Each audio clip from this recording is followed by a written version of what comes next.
దేవునికి స్తోత్రం. హల్లెలూయా. గతంలో మనము దేవుని యొక్క సహవాసం కలిగి ఉండాలని చెప్పుకున్నాం. మన సహవాసం ఎవరితో ఉంది?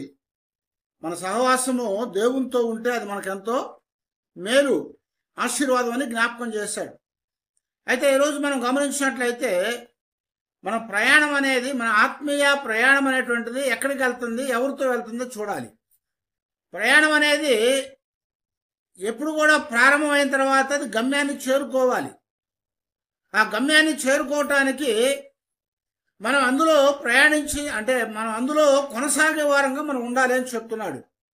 ఇక్కడ ప్రయాణం అనగానే అనేకమైన ప్రయాణాలు ఉంటాయి. ఒకటి భౌతిక సంబంధమైన ప్రయాణం ఉంటుంది. ఆ ప్రయాణం ఏంటంటే మనం ఎక్కడికి వెళ్ళాలన్నా కానీ ఎవరితో వెళ్ళాలి, లేకపోతే ఒక్కళ్ళమే వెళ్ళాలి, కుటుంబంతో వెళ్ళాలని ఆలోచన చేస్తూ ఉంటాం. అది భౌతికంగా, వ్యక్తిగతంగా మనం మనుషులుగా వెళ్ళేటువంటి ప్రయాణం అది. అయితే మరొక ప్రయాణం ఉంది. అదేందయ్యా అంటే ఆధ్యాత్మికమైనటువంటి ప్రయాణము. ఈ ప్రయాణం ఏదయ్యా అంటే దేవుణ్ణి చేరుకోవటానికి ఆత్మ సంబంధమైన ఒక లక్ష్యాన్ని కలిగినటువంటి వారమై దేవుణ్ణి సంపాదించుకొని ఆయన ద్వారా మనము భక్తి అనేటువంటి మార్గంలో మనం నడిచి మనం చేరుకోవాల్సిన గమ్యస్థానాన్ని చేరుకోవడానికి చేసేటువంటి ప్రయాణం అది. మరొకటి ఏంటంటే జీవితం యొక్క ప్రయాణము. ఈ జీవన ప్రయాణం అనేది ఏదయ్యా అంటే మన యొక్క కుటుంబాల్లో అనేకమైనటువంటి ఒడిదుడుకులు కలుగుతూ ఉంటాయి. వాటన్నిటిలో కూడా మనము ముందుకు కొనసాగాలి. అలాగ కొనసాగలను ఏమైపోతారయ్యా అంటే మధ్యలో ఆగిపోతూ ఉంటారు. అంటే అనేకమైనటువంటి అగత్యాలకి పాలవుతూ ఉంటారు. అయితే మనము మన జీవితంలో దేవుని యొక్క సన్నిధిలో ఆయనతో సహవాసం కలిగి ఉన్నప్పుడు మేలు కలుగుతుందని చెప్పుకున్నాం. కాబట్టి ఆయనతో మన ప్రయాణాన్ని మనం కొనసాగించినప్పుడు ఆత్మీయ జీవితాల్లో మనము బలపడే వారంగా, ఆత్మీయ జీవితాల్లో మనము చేరవలసినటువంటి గమ్యస్థానాన్ని చేరుకోవటానికి అనుకూలత కలుగుతుందని దేవుని వాక్యం ద్వారా దేవుడు మనతో మాట్లాడుతూ ఉన్నాడు. మనం గమనించినట్లయితే హెబ్రీ రాసిన పత్రికలో అబ్రహాం గురించి మనకు రాయబడతా వచ్చింది. హెబ్రీ పత్రిక 11వ అధ్యాయము 8వ వచనంలో అక్కడ అంటాడు కదా, అబ్రహాము పిలువబడినప్పుడు విశ్వాసమును బట్టి ఆ పిలుపునకు లోబడి తాను స్వాచ్ఛముగా పొందనై ఉన్న ప్రదేశమునకు బయలు వెళ్ళాను అని ఇక్కడ జ్ఞాపకం చేస్తున్నా. మరియు ఎక్కడికి వెళ్ళవలనో అది ఎరుగక బయలు వెళ్ళాను అని చెప్పాడు. తర్వాత మనం చూస్తూ ఉంటే ఇక్కడ 13వ వచనం మనం చూస్తూ ఉంటే వీరందరూ వాగ్దాన ఫలము అనుభవించకపోయినను దూరం నుండి చూసి వందనము చేసి తాము భూమి మీద పరదేశులుగాను యాత్రికులై ఉన్నామని ఒప్పుకొని విశ్వాసము గలవారై మృతి పొందిరి అని చెప్తా వచ్చాడు. ఇక్కడ ఏమన్నాడు? ఇక్కడ వారందరూ కూడా వాగ్దానం యొక్క ఫలాన్ని అనుభవించడానికి దూరం నుండి చూసి వందనాలు చేసి భూమి మీద ఉండంగానే వాళ్ళు ఏమనుకున్నారు? పరదేశులను యాత్రికులమై ఉన్నామని చెప్పుకున్నారట. మనమందరం ఎవరని చెప్తున్నాడు పేతురు? మనమందరం కూడా పరదేశులమును యాత్రికులై ఉన్నామని చెప్తున్నాడు. యాత్రికులుగా, పరదేశికులుగా ఉన్నాం మనమందరము కూడా మన యొక్క యాత్రలో ముగించుకొని మన దేశానికి మనము వెళ్ళాలి. అక్కడికి వెళ్ళటానికి మన యొక్క గమ్యస్థానాన్ని మనం చేరుకునే వారంగా మనం ఉండాలని చెప్పి భక్తులు జ్ఞాపకం చేస్తూ వచ్చారనమాట. అందుకొరకే మన యొక్క ఆత్మీయ జీవితాల్లో ఆత్మీయ ప్రయాణము ఎవరితో నడవాలి అంటే దేవునితో నడవాలి అని చెప్తా వచ్చారనమాట. దానికి ఒక డైరెక్షన్, దిశ అనేది ఉంటుంది. ప్రయాణానికి ఒక దిశ ఉంటుంది కదా. మనకి ఇప్పుడు అనుకోండి ఎక్కడ చూసినా కానీ బోర్డు కనపడతా ఉంటాయి. హైవేలోకి వెళ్ళంగానే ఆ బోర్డు కనపడతా ఉంటాయి. ఆ ఊరి పేరు రాస్తూ ఉంటుంది, ఇన్ని కిలోమీటర్లు ఉందని చెప్తుంది. డైరెక్షన్ అంటే ఎటు వెళ్ళాలన్నది చూపిస్తూ ఉంటుంది దిక్సూచిలాగా. అయితే పూర్వకాలం అలా ఉండేది కాదు. వాళ్ళకి ఒక మ్యాప్ ఉండేది. ఆ మ్యాప్ ప్రకారంగా వాళ్ళు ఏం చేసేవాళ్ళు? ఆ దిక్సూచిని తీసుకొని దాని ప్రకారంగా నడుచుకుంటా వెళ్ళేవారు. కానీ ఇక్కడ దేవుడు ఏం చెప్తున్నా అంటే మనకు ఒక దిశ అనేది ఉంది. మన ప్రయాణం అనేది ఎక్కడికయ్యా అంటే దేవుణ్ణి చేరుకోవటానికి. అందుకని ఇక్కడ అబ్రహాం ఏం చేశాడంట, ఆయన పిలిచినప్పుడు ఎక్కడికి వెళ్ళాలో ఎరగకయే దేవుని యొక్క పిలుపును అంగీకరించి విశ్వాసాన్ని బయటకు వచ్చేసాడని చెప్తా వచ్చాడు అన్నమాట. ఆ బయటకు వచ్చినవాడు ఏం చేశాడు? ఆ వాగ్దాన ఫలాన్ని అనుభవించకపోయినప్పటికి కూడా దూరం నుండి చూస్తా వందనాలు చెప్పి తాము భూమి మీద పరదేశులను యాత్రికులై ఉన్నామని ఒప్పుకొని విశ్వాసము గలవారై మా మృతి పొందారు అని రాస్తున్నాడు. మనందరం కూడా భూమి మీదకి యాత్రకి పరదేశులుగా వచ్చాము. ఎందుకంటే పౌలు ఏం చెప్తున్నాడు, ఫిలిప్పీయులకు రాసిన పత్రిక 3వ అధ్యాయము 20వ వచనం చెప్తారు కదా, మన పౌరస్థితి పరలోకమందు ఉన్నది.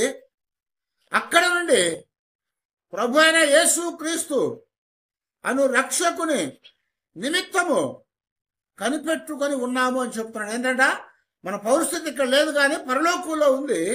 అక్కడ నుండి యేసు క్రీస్తు అనేటువంటి మన ప్రభు అనేటువంటి ఆయన కొరకు మనం ఏం చేస్తున్నాము, కనిపెడతా ఉన్నాం. దేనికి? ఆయన తీసుకెళ్తాడని కదా. ఆ దినాల్లో అబ్రహాము దాన్ని చూడకపోయినప్పటికీ అనుభవించకపోయినప్పటికీ దూరం నుండే చూసినట్టుగా ఆయన వందనాలు చెప్పి మేము పరదేశులమయ్యా యాత్రికులమయ్యా అని చెప్పాడు. ఆ యాత్ర ముగించుకొని ఈ పరదేశంలో ఇక్కడి నుంచి ఈ లోకాన్ని విడిచిపెట్టి వాళ్ళ లోకానికి వెళ్ళిపోయాడని చెప్తున్నాడు. అదే విషయాన్ని ఇక్కడ మనకి దేవుడు జ్ఞాపకం చేస్తున్నాడు. ఏమన్నా అంటే యేసు ప్రభువు కూడా ఏమన్నాడు, మన మార్గం ఏదయ్యా అంటే ఆయనే అని చెప్తున్నాడు కదా. యోహాను సువార్త 14వ అధ్యాయం 6వ వచనం ఏం చెప్తున్నాడు, నేనే మార్గమును సత్యమును జీవమునై ఉన్నాను, నా ద్వారా తప్ప మరి ఎవడు కూడా తండ్రి అయిన దేవుని దగ్గరికి పరలోకంలోనికి చేరడని చెప్పాడు. ఆయనే మార్గం. మన మార్గం ఏది ఇప్పుడు? యేసు క్రీస్తు వారే. యేసు అనేటువంటి మార్గంలో మనం నడవాలని చెప్తున్నాడు. మన ఆత్మీయ జీవితాల్లో గమ్యాన్ని చేరుకోవటానికి యేసు అనే మార్గంలో నడవాలి. ఆ మార్గంలో నడిచినప్పుడు ఆయనతో పాటు వెళ్ళగలిగినప్పుడు మాత్రమే మనము ఆయన తీసుకెళ్లేటువంటి స్థలంలోనికి వెళ్ళగలుగుతాం. మనకు ఒక దిశ అనేది ఉంది, మనకు ఒక డైరెక్షన్ అనేది ఉంది. ఆ దిశలో గుండా ప్రయాణం చేసినప్పుడే మనము ఆధ్యాత్మికమైనటువంటి అభివృద్ధిని పొందగలుగుతాం, ఆధ్యాత్మికమైనటువంటి ఆత్మీయతను మనము పొందగలుగుతాము. ఒకవేళ అలా నడవకపోతే ఏమవుతామయ్యా అంటే మనమందరం కూడా జారిపోయేటువంటి వారం అయిపోతామని చెప్తున్నాడు. అందుకని పౌలు చాలాసార్లు నేను చెప్పాను కదా, పౌలు చెప్తూ అంటాడు కదా, దేమా అనేవాడు ఏం చేశాడు దేమా? వాడు లోకాన్ని ప్రేమించి విశ్వాసంలో నుంచి తొలగిపోయాడట. లోకాన్ని ప్రేమించి విశ్వాసంలో నుంచి తొలగిపోయాడు అంటే అర్థం ఏంటి? దేవుని మార్గంలో నుంచే పక్కకు వెళ్ళిపోయాడని చెప్తున్నాడు. దేవుని మార్గంలో నుంచి పక్కకు వెళ్ళిపోయాడు. మనం ఆ మార్గంలో నడుస్తూ ఉన్నప్పుడు ఈ లోకంలో ఉన్నటువంటి అనేకమైనటువంటి ఆ అట్రాక్షన్స్ అంటే ఆకర్షణలు మనల్ని లాగుతూ ఉంటాయి, ఆ ఆకర్షణ అనేది మనల్ని ఏం చేస్తా అంటే పక్కకు లాగటానికి ప్రయత్నం చేస్తూ ఉంటుంది. దేవానేవాడట లోకాన్ని ప్రేమించాడు కాబట్టి లోక సంబంధమైనటువంటి ఆకర్షణ ద్వారా వాడు ఏమయ్యాడు, దేవుని యొక్క మార్గంలో నుంచి ఆత్మీయ మార్గంలో నుంచి వాడు తొలగిపోయాడు అని చెప్తాను. వాడు తొలగిపోయాడు కనుక మనల్ని ఆధ్యాత్మికమైనటువంటి అంధత్వంలోకి తీసుకుని వెళ్తూ ఉంటాయి. అందులోకి తీసుకెళ్ళి ఏం చేస్తూ ఉంటాయంటే మనము దేవుని మార్గాన్ని చూడకుండా అది ఆటంకపరిచేగా ఉంటాయి. కొరింథీ పత్రికలో పౌలు గారు చెప్పినట్టుగా 4వ అధ్యాయం 4వ వచనంలో ఏమంటాడు, ఈ లోక సంబంధమైనటువంటి యుగ దేవత అవిశ్వాసమైనటువంటి వారి యొక్క మనోనేత్రాలకి గుడ్డితనాన్ని కలుగు చేసిందని చెప్తా వచ్చాడు. ఏం చేసిందట? గుడ్డితనాన్ని కలుగు చేసిందట. అంటే ఏంటి? నడుస్తూ ఉన్నప్పుడు ఎదురుగా ఉన్నది కనపడకుండా మూసేసి పక్కననే కనపడేట్టు చేస్తూ ఉంటుంది. గుర్రము సాఫీగా వెళ్ళాలంటే ఏం చేస్తారు? కళ్ళెం కడతారు. కళ్ళెం కట్టకుండా గుర్రం నడపలేరు. ఇంకా గంతలు కట్టాలి. గుర్రం రోడ్డు మీద వెళ్ళాలంటే కళ్ళు మూసేయాలి దానికి. అందుకనే ఇప్పుడు చూడండి, గుర్రం వెళ్తా ఉన్నప్పుడు పక్కన ఏమైనా చూసిందనుకో రోడ్డు మీద వెళ్ళదు. అది పక్కన ఏమైనా కనపడం కానీ రోడ్డు మీద వెళ్ళదు, ఇంకా పక్క వెళ్ళిపోతుంది. అందులో మేత కానీ అంటే గడ్డి కానీ మేత కానీ లేకపోతే ఇంకేదైనా ఆకర్షించబడినప్పుడు పక్కకి వెళ్ళిపోయి యజమాని మాట విందది. అందుకని దాని కళ్ళకి గంతలు కడతారు గుర్రానికి. అలాగా సాతానట దేవుని వైపు చూడకుండా ఏం చేస్తుందంట, మన కళ్ళ నేత్రాలకి గుడ్డితనాన్ని కలుగు చేస్తారు. గుడ్డితనాన్ని కలుగు చేసి దేవుని సంబంధమైన వాటిని చూడకుండా ఆత్మీయ నేత్రాలను మూసివేసి ఏం చేస్తుంది, లోకాన్ని చూపించేదిగా ఉంటుంది. ఆత్మీయ నేత్రాలు మూసివేయబడ్డాయి అంటే లోకం కనపడతా ఉంటుంది, కానీ దైవ సంబంధం ఏది కూడా మనకు కనపడదు. గతంలో కూడా నేను జ్ఞాపకం చేశాను. రాజుల గ్రంథంలో ఎలీషా దగ్గర ఎవరున్నారు? సేవకుడు గెహాజీ ఉన్నాడు. గెహాజీ ఉంటే ఏమైందంటే, ఒక రోజున గెహాజీ పొద్దున్నే లేచేవాడు. పొద్దున్న లేచి బయటకు వచ్చి ఆ చుట్టూ చూసుకొని లోపలికి వెళ్ళేవాడు అన్నమాట గురువు గారిని లేపడానికి. అప్పుడే గురువు గారు లేచి ఆయన ధ్యానం ఆయన చేసుకుంటూ ఉండేవాడు. కానీ వీడు బయటకు వచ్చి లోపలికి వెళ్ళి ఎలీషాని పిలుస్తూ ఉండేవాడు. ఒకరోజు ఏమైందంటే, గబగబా బయటకు వచ్చిన తర్వాత బయట చూసి బిత్తరపోయి లోపలికి పరిగెత్తుకుని వెళ్ళిపోయాడు అన్నమాట. కొండ మీద ఉన్నప్పుడు పొద్దున్నే బయటకు రాగానే చాలా ప్రశాంతంగా ఉంటుంది. చల్లటి గాలి తగులుతూ ఉంటుంది. ఆ సూర్యకిరణాలు కనపడతా ఉంటాయి. ఆ ఊరంతా కూడా మంచు కప్పేసి మంచి అందం కనపడతా ఉంటుంది. బహుశా రోజు బయటకు వచ్చి అవన్నీ చూస్తూ ఉండేవాడు.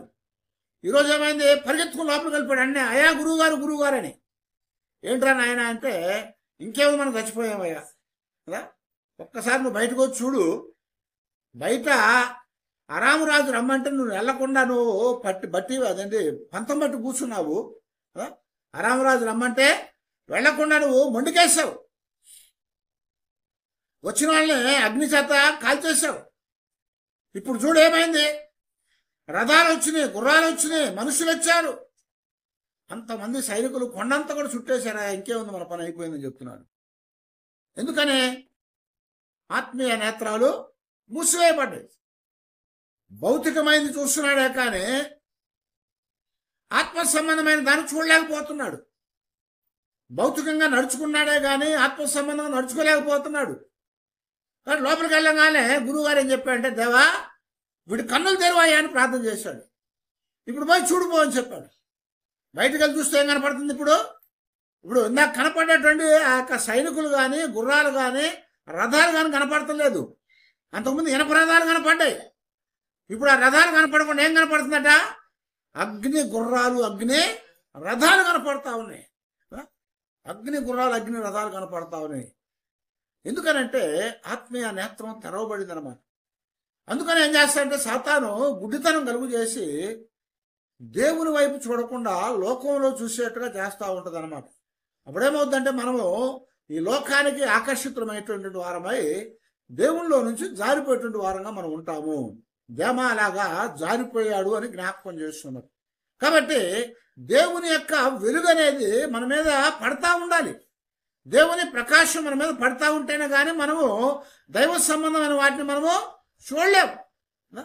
అందుకనే భక్తుడు రాస్తా ఉన్నాడు కదా, దేవా నీ యొక్క వాక్యమందున్నటువంటి సంగతులు, నేను గూఢమైన సంగతులు చూడటానికి నా యొక్క నేత్రాలు తెరవమని చెప్తున్నాడు. మనం ఏం చేయాలంట, ఈ లోకంలో యాత్రికులము ప్రయాణికులమై ఉన్నాం కాబట్టి మన ఆత్మీయ జీవితాల్లో మన మార్గము యేసై ఉన్నాడు కనుక ఆయనతో మనం నడిచే వారంగా మనం ఉండాలి. ఆయనను చూసే వారంగా మనం ఉండాలి. ఆయన్ని మనము చూసే వారంగా ఉండాలి. అందుకనే పౌలు గారే జ్ఞాపకం చేస్తూ ఉంటాడు. హెబ్రీయులకు రాసిన పత్రికలో 12వ అధ్యాయంలో 2వ వచనంలో చెప్తా ఉంటాడు, విశ్వాసమునకు కర్తయు దాన్ని కొనసాగించువాడైన యేసు వైపు చూచుచు మన ఎదుట ఉంచబడిన పందెములో ఓపికతో పరిగెత్తుదమని చెప్తా వచ్చాడు. ఓపికతో పరిగెత్తాలట. ఎందుకయ్యా అంటే, మనం ఎంత ఓపిక ఉందో అంత ఓపికతో మనం ముందు పరిగెత్తాలి. ఓపిక అయిన తర్వాత పరిగెత్తగలుగుతామా?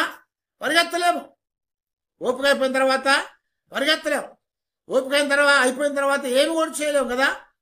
అయితే మన యొక్క జీవితంలో ఓపిక ఉండగానే మనం ఏం చేయాలంటున్నాడు, మన విశ్వాసానికి కర్త దాన్ని కొనసాగించేటువంటి యేసు వైపు చూచి ఓపికతో పందెములో మనము పరిగెత్తాలి. ఆ ఓపికతో మనం పరిగెత్తాలి అన్నమాట. ఆ పరిగెత్తకపోతే ఏమవుతామయ్యా అంటే, ఆ పక్కన అటు ఇటు ఉన్నటువంటి వారు కనపడతారు. కేకలను పడతా ఉంటాయి, అరుపులను పడతా ఉంటాయి, వాడు చప్పళ్ళు పడతా ఉండొచ్చు. కానీ మనము యేసు వైపు చూస్తా మనం ముందుకే పరిగెత్తాలి అని చెప్తున్నాం అన్నమాట. కాబట్టి అలాగా పరిగెత్తలేకపోతే ఏమవుతామయ్యా అంటే, మన ఆత్మీయ జీవితాల్లో మనం ఓడిపోయేటువంటి వారం అవుతాం. మన ఆత్మీయ జీవితాల్లో మనం వెళ్ళవలసినటువంటి గమ్యాన్ని చేరలేకపోతాం అన్నమాట. ఆత్మీయ జీవితంలో చేరలేక జారిపోయినటువంటి వారం అవుతాము. కాబట్టి మన ప్రయాణం అనేది ఎక్కడికి వెళ్తుంది, ఎవరితో వెళ్తుంది అనేది ఎప్పుడు కూడా మనం జాగ్రత్తగా చూసుకుంటూ ఉండాలి. మన ప్రయాణం అనేది ఎక్కడికి వెళ్తుందట? పరలోకానికి వెళ్తా ఉంది. మన ప్రయాణాన్ని కొనసాగించేది ఎవరు మనతో? మన ప్రభు ఏంటంటే యేసుక్రీస్తు వారు. మనకు దారి ఎవరై అంటే ప్రభు అయిన యేసుక్రీస్తు వారు అని చెప్తున్నాడు. కానీ మన ప్రయాణం అంతా ఎక్కడికయ్యా అంటే పరలోకానికి. కాబట్టి మనం అక్కడి నుంచి వచ్చాం కాబట్టి మనం అక్కడికి వెళ్తున్నాము. మనం అక్కడి నుంచి వచ్చాం కనుక అక్కడికే వెళ్తున్నాం. మనము అక్కడికి వెళ్ళాలంటే ఆయన వైపు చూసుకుంటా మన జీవితాల్లో ఒడిదుడుకులు వచ్చినటువంటి వాటన్నిటిని కూడా మనము దాటి దేవునితో మనం ముందుకు నడిచే వారంగా మనం ఉండాలి అని దేవుని వాక్యం ద్వారా దేవుడు మనకి ఇక్కడ జ్ఞాపకం చేస్తా ఉన్నాడు. అందుకనే దావీదు మాట్లాడుతూ ఉంటాడు, మనం నడిచేటప్పుడు ఎలాగ నడవాలి అంటే చూడండి, కీర్తనలో మొదటి కీర్తనలో మొదటి వచనంలో చెప్తా ఉంటాడు. ఏమంటాడు? దుష్టురాలో చొప్పున నడవకూడదట, పాపుల మార్గంలో నిలవకూడదట, అపవాసంతో కూర్చోవద్దని చెప్తున్నాడు. అలాగే సామెతలు 4:4లో ఆయన నాకు బోధించుచు నాతో ఇట్లా నేను నీ హృదయము పట్టుదలతో నా మాటలను పట్టుకొనిమ్ము, నా ఆజ్ఞలను గైకొనేళ్ళ నువ్వు బ్రతుకుదు అని జ్ఞాపకం చేస్తున్నాడు. ఏమన్నాడు? పట్టుదలతో నీ హృదయాన్ని ఏం చేయమన్నాడు? నా ఆజ్ఞల్ని పట్టుకోమని చెప్తున్నాడు. ఆజ్ఞను పట్టుకోవాలి, ఆజ్ఞను పట్టుకోవాలి, దేవుని మాటలు మనము పట్టుకోవాలని చెప్తున్నాడు. అందుకనే దేవుడు ఇశ్రాయేలుకి ఏం చెప్పాడు? చాలాసార్లు చెప్పాను కదా, ద్వితోపదేశకాండంలో దేవుడు ఇశ్రాయేలుకి చెప్పిన మాట ఏంటంటే దేవుని యొక్క మాటలట వారి పిల్లలకి ఏం చేయాలంట? వాటిని కట్టాలని చెప్తున్నాడు. నొసట బాసికాలుగా, మెడలో కంఠాభూషణాలుగా, చేతులకి మణికట్లకి కంకణాలుగా అండి వాటిని కట్టాలని చెప్తున్నాడు. నడుముకి మరి ఆ యొక్క దట్టిగా కట్టుకోవాలని చెప్తున్నాడు. అవన్నీ కూడా కట్టుకొని మనం ఏం చేయాలని చెప్తున్నాడు? మన జీవితాల్లో మనము ముందుకు నడవాలని చెప్తున్నాడు అనమాట. కాబట్టి మనం నడిచేటప్పుడు, మనం వెళ్ళేటప్పుడు అవి మనతో ఉన్నప్పుడు మన జీవితాల్లో జారిపోకుండా ఉంటాం, పడిపోకుండా ఉంటాము. కనుకనే దేవుడు ఇక్కడ మనతో చెప్పినట్టుగా మన యొక్క గమ్యాన్ని చేరుకోవటానికి పాపులతో నడవకుండా ఉండాలని చెప్పాడు. తర్వాత ఏం చెప్తున్నాడు? మన హృదయంతో ఏం చేయాలంట? ఆయన మాటల్ని, ఆయన ఆజ్ఞల్ని పట్టుకోవాలి. ఆయన మాటల్ని, ఆయన ఆజ్ఞలను మనం పట్టుకోవాలి. అందుకని దావీదు అంటాడు, దేవుని వాక్యం నా హృదయంలో నేను దాచుకున్నానని చెప్తున్నాడు. ఆ మాటల్ని మనం పట్టుకొని మన గమ్యాన్ని చేరుకునే వారంగా మనము ఉండాలి అని చెప్తున్నాడు. మన గమ్యాన్ని చేరుకోవాలి. మన గమ్యాన్ని చేరుకోవటానికి అడ్డుగా వచ్చే ప్రతిదాన్ని కూడా మనం ఏం చేసుకోవాలంట? దాటి వెళ్ళాలి అని చెప్తున్నాడు అనమాట. దాటి వెళ్ళాలి. కాబట్టి మన యొక్క ఆధ్యాత్మిక ప్రయాణంలో మనం ఎప్పుడు కూడా మన యొక్క గమ్యం అనేది మర్చిపోకుండా వెళ్ళాలి అని చెప్తున్నాడు. మన గమ్యాన్ని మర్చిపోకూడదు. ఆ పరిగెడతా ఉన్నప్పుడు అలసట కలుగుతూ ఉంటుంది, ఆ పరిగెడతా ఉన్నప్పుడు ఇబ్బంది కలుగుతూ ఉంటుంది కదా. అంటే పరిగెత్తినప్పుడు ఏమవుతుంది? అలసట వస్తుంది. పరిగెత్తినప్పుడు నొప్పులు వస్తాయి, కాళ్ళు నొప్పులు వస్తాయి, శరీరం అంతా నొప్పులు వస్తాయి. ఇవన్నీ కూడా ఏం చేయాలంట? మనము వాటిని పట్టించుకోకుండా మనం ముందుకు పరిగెత్తే వాళ్ళంగానే ఉండాలి. అందుకనే పౌలు చెప్తున్నాడు కదా, సద్భక్తితో బతకను ఉద్దేశించిన వాళ్ళ హింస తప్పదని చెప్తున్నాడు. హింస తప్పదు. ఎందుకంటే మనం సద్భక్తి దేవునితో నడవాలనుకున్నాం కనుక, ఆయన సద్బోధకుడు కనుక ఆయనతో నడవటానికి మనం వెళ్తున్నప్పుడు హింసలు వస్తూ ఉంటాయి, హింసలు వస్తూ ఉంటాయి. కానీ మనము వాటిని పట్టించుకోకుండా మన లక్ష్యం వైపు మనం సాగే వారంగా మనం ఉండాలి. ఆ లక్ష్యాన్ని చేరుకోవటానికి అనేకమైన సవాళ్ళు అడ్డుగా రావచ్చు. మనం వెళ్ళవలసినటువంటి ఆ దిశ అనేది, మార్గదర్శి అనేది మనం జాగ్రత్తగా గుర్తు చేసుకొని దాంతో మనం నడవాలి అని చెప్తున్నాను అనమాట. అలాగ నడిచినప్పుడు ఏమవుతాయా అంటే మన గమ్యస్థానాన్ని మనం చేరుకునే వారంగా ఉండగలుగుతాము. మన గమ్యస్థానాన్ని మనము చేరుకోగలుగుతాం. అందుకనే కీర్తన 119:45 చెప్తున్నాడు కదా, నేను ఉపదేశాలనే వెతుకుతా ఉన్నాను, నిర్బంధము లేకుండా నేను నడుచుకుంటానని జ్ఞాపకం చేస్తున్నాడు. కానీ దేవుని యొక్క నిబంధనల్ని మనం వెతకాలి. వాటిని వెతికి వాటితో ఏం చేయాలంట, వాటితో నడిచే వాళ్ళంగా మనం ఉండాలి. బంధం లేకుండా నడిచే వారంగా ఉండాలి. కొంతమంది చెప్తా ఉంటారు అది చేయకూడదు ఇది చేయకూడదు అని చెప్తా ఉంటారు కదా, అవన్నీ ఏంటి బంధాలు. అయితే అలాంటి బంధాలేవి కూడా మనకు దేవుని వాక్యం ఆత్మీయ జీవితాల్లో లేవు. అంటే లోక సంబంధమైన వాటిని మనం చేయకూడదు. దేవుని వాక్యంలో చెప్పినవి చేయాలి, చెప్పనటువంటివి చేయకూడదు, వాటిని ఆపే. అలాగ నడిచినప్పుడు ఏమవుతుందంటే మన జీవితాల్లో ఆ గమ్యాన్ని చేరుకోవటానికి అనుకూలత కలుగుతూ ఉంటుంది అన్నమాట. అనుకూలత కలుగుతుంది. ఆ ప్రభువు మనతో ఉన్నప్పుడు నిర్బంధం లేకుండా ఆయన మాటలు అంటే ఆయన శాసనాలని ఆయన ఉపదేశాన్ని మనం కలిగి దాంతో మనం నడుస్తున్నప్పుడు మన జీవితాలు ఏమవుద్దంటే మనకి ఆయన ఒక ప్రేరణ కలిగించేవాడుగా ఉంటాడు. ఆయన మనకు ఒక మరి ఉత్సాహాన్ని ఇచ్చేవాడుగా ఉంటాడు. యేసు ప్రభువు చనిపోయి తిరిగి లేచిన తర్వాత మగ్దలేనే మరీ కనపడ్డాడు సమాధి దగ్గర. ఆ తర్వాత పేతురుకి యోహోను కనపడ్డాడు. ఆ తర్వాత శిష్యులకు కనపడ్డాడు కొంతమందికి. ఆ తర్వాత ఏం చెప్పాడంటే మీరు త్వరగా వెళ్ళి గలిలయకి వెళ్ళండి, అక్కడికి వస్తానని చెప్పాడు. ఈ లోపల కొంతమంది నడుచుకుంటా వెళ్తా ఉన్నారట. లూకాసు వార్తలో 24వ అధ్యాయంలో 13 నుంచి రాస్తా ఉంటాడు. ఆ మార్గంలో కూడా నడుచుకుంటా వెళ్తా ఉంటే ఈయన వాళ్ళతో గబగబా నడుచుకుని వాళ్ళతో కలిశాడు. ఇద్దరు వ్యక్తులు వెళ్తా ఉన్నాడు. అదేదట ఎంఐ అనేటువంటి మార్గం, ఎంఐ అనేటువంటి గ్రామం. ఆ ఎంఐ అనేటువంటి గ్రామంలోకి ఇద్దరు మనుషులు వెళ్తా ఉన్నారు. ఆ ఇద్దరు ఏమనుకుంటున్నారట, జరిగిన ఈ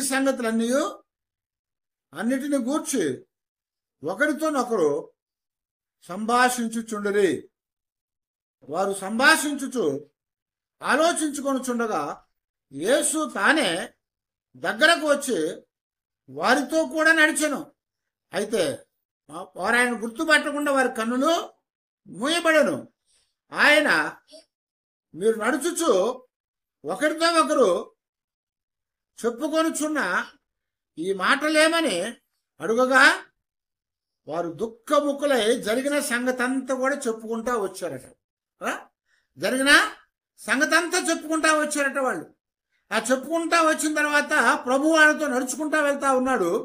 నడుచుకుంటా వెళ్తా ఉన్నప్పుడు 28వ వచనంలో చూడండి, ఇంతలో తాము వెళ్ళుచున్న గ్రామము దగ్గరకి వచ్చినప్పుడు ఆయన ఇంకా కొంత దూరము వెళ్ళినట్లు అగుపడగా వారు సాయంకాలం కావచ్చింది, ప్రొద్దుగుంకినది, మాతో కూడా ఉండమని చెప్పి ఆయనను బలవంతం చేసింది గనుక ఆయన వారితో కూడా ఉండుటకు లోపలికి వెళ్ళను.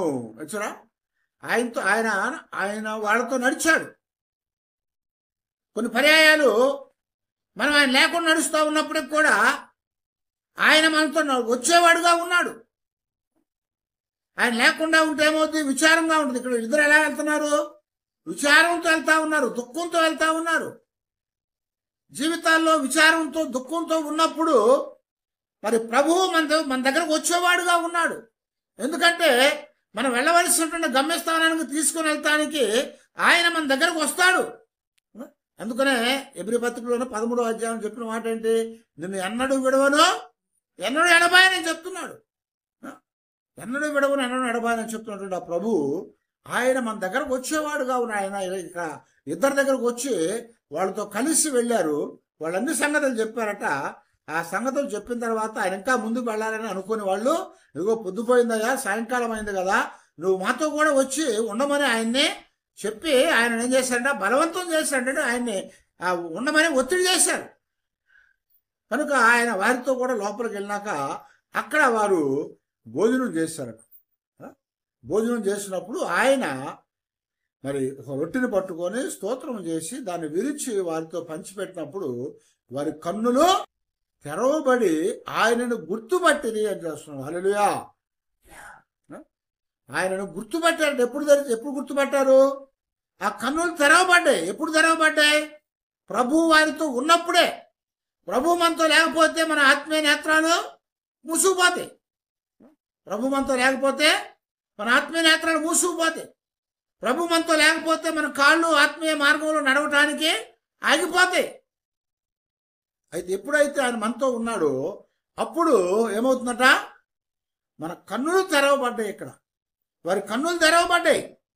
వారి కన్నులు తెరవబడినప్పుడట ఆయన చూసి ఏం చేశారంట, గుర్తుపట్టారట. వారు గుర్తుపట్టి ఆయనతో మాట్లాడినప్పుడట వారి యొక్క హృదయాలు ఏమైందట, మంట మండింది అని చెప్తున్నాడు. హృదయాల్లో మంట మండింది. మంట మంటం అంటే ఏంటి? మంట మంటం అంటే తిరిగి ఏమవుతుంది, ఉత్తేజం. మంట మంటం అంటే బైబిల్లో రివైవల్ అంటాడు, ఉత్తేజం అన్నమాట, పునరుద్ధరించబడటం. అప్పుడు దాకా వాళ్ళు విచారంతో ఉన్నారు కదా, ఇప్పుడేమైంది, ప్రభు వాళ్ళతో కనపడ్డాడు, వారి కన్నులు తెరిచాడు. కనుక ఇప్పుడు దాకా ఆయనకు అయిపోయింది మన జీవితము, చెప్పిన ఆయన లేకుండా పోయాడు. ఇక మనం ఏం చేయగలుగుతాం, ఆయనతో వెళ్ళలేం కదా మనము. ఇక మన జీవితాన్ని అంటే మన మార్గాన్ని మనం ఎంచుకొని మనం నడుచుకోవాలనుకున్నారు వాళ్ళు. ఇక ఆయన దారి పోయింది, మన దారి మనం చూసుకోవాలి. ఆయన లేడు కదా, ఇప్పుడు మనం ఏం చేస్తాం, నడిపించేవాడు లేడు కాబట్టి మన దారి మనమే చూసుకోవాలి. అందుకనే పేతురు, యోహోను, మరి మిగిలినటువంటి వారు ఏం చేశారు, ఏడుగురు కలిసి ఏం చేశారు, పోయి ఇది గలిలయ సముద్రంలో చేపలు పడతానికి వెళ్ళిపోయారు. గలిలయ సముద్రం చేపలు పడతానికి వెళ్ళారు. ఎందుకు వెళ్ళారు? ప్రభు చనిపోయాడు కాబట్టి, ప్రభు మనతో ఇప్పుడు భౌతికంగా లేడు కాబట్టి మన మార్గం మనమే ఎంచుకోవాలి అనుకున్నారు వాళ్ళు. భౌతికంగా మాత్రమే కాదు కానీ ఆత్మతో ఆయన మనతో ఉండేవాడు. అందుకని యోహాను సువార్తలో ఏం చెప్పాడు, సంచకరవంతుడి ఆత్మని నేను మీ వద్దకి పంపుతున్నాను, అది మీతోనూ మీలోనూ ఉండి మిమ్మల్ని నడిపించి మీకు బోధించుద్దని చెప్పాడు. అది నడిపించి మీకు బోధించుద్దని చెప్తున్నాడు.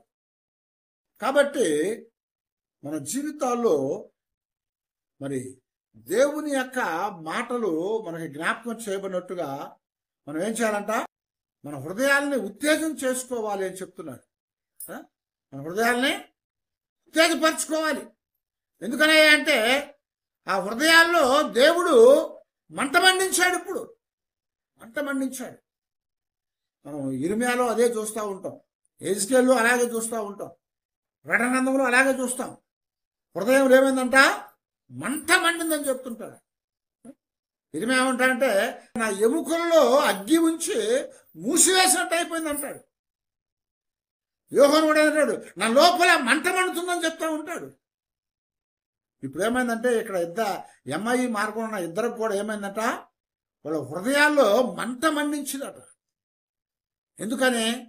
ఆయన వారితో ఉన్నాడు కాబట్టి ఆ మార్గాన్ని ఆగిపోకుండా ఆయన కొనసాగించడానికి వాళ్ళని ఉత్తేజపరిచాడు అని ఇక్కడ జ్ఞాపకం చేస్తున్నాం. కనుక ఆయన మనతో ఉండేటట్లుగా మనం ఎల్లప్పుడూ కూడా ఆయనతో మనం నడవాలి. ఇందాక అబ్రహాం గురించి చెప్పినట్టుగా ఆయన ఎక్కడికి వెళ్ళాలో ఎరుగకయే విశ్వాసం ద్వారా ఆయన దేవుని పిలుపు మేరకు బయటికి వచ్చాడు. వచ్చిన వాడు ఏం చేశాడు, వాగ్దానం ఇచ్చాడు కాబట్టి ఆ వాగ్దానాన్ని పొందాను అనుకున్నాడు. ఏంటి, ఆ యొక్క గుడారాల్లో నివసించి అన్ని దేశాల్లో సంచారం చేశాడు కదా. ఎక్కడికి వెళ్ళినా ఇలా ఇల్లు కట్టుకున్నాడు అబ్రహాం. ఎక్కడికి వెళ్ళినా కానీ గుడారాలు వేసుకున్నాడు. అన్ని దేశాల్లో నివసించాడు కదా. ఐగుప్తులోకి వెళ్ళాడు, ఫిలిస్తీన్లోకి వెళ్ళాడు అండి. తర్వాత ఇంకా అనేక అన్ని దేశాల్లోకి వచ్చాడు ఆయన.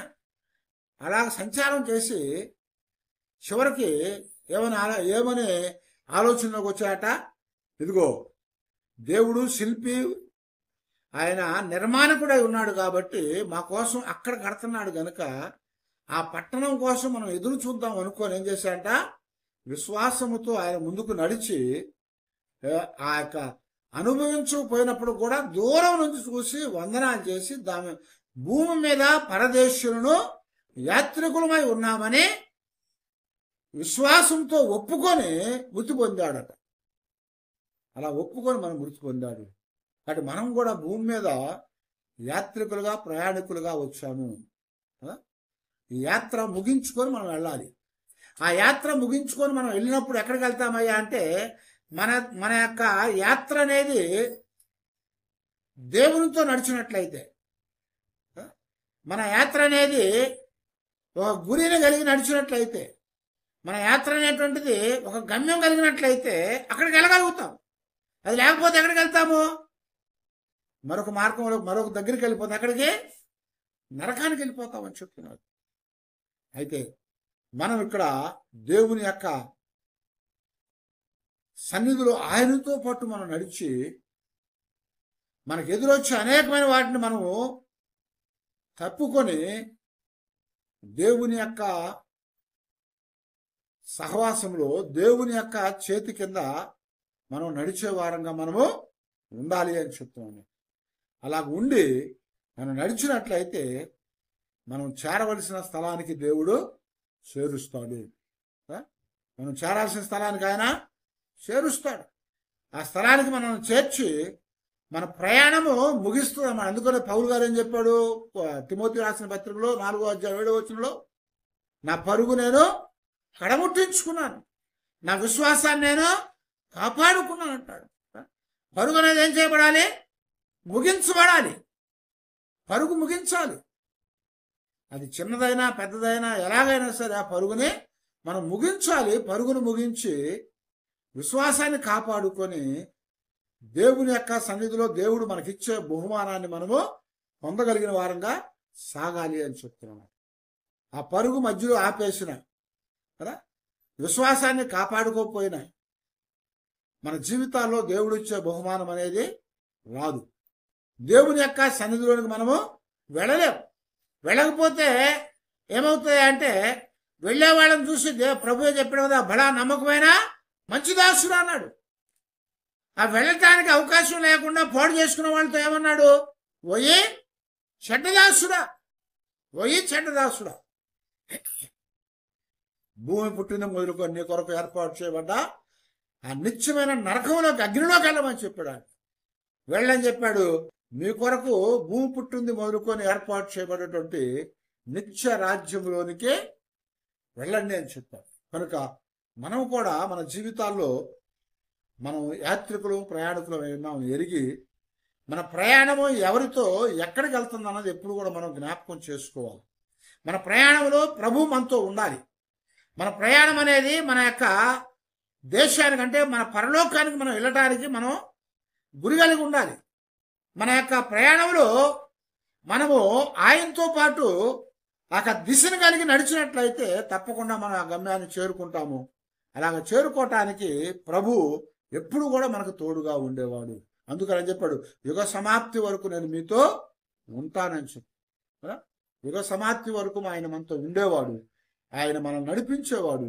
అలాగ మనం నడిపించి మనతో ఉండి మన జీవితాలకు కావాల్సిన మేలు ఆశీర్వాదాలు అనుగ్రహించేట్లుగా ప్రభు పాదాల దగ్గర ప్రార్థన చేసుకుందాం. అందరు తల వంచి ప్రార్థన చేసుకుందాం.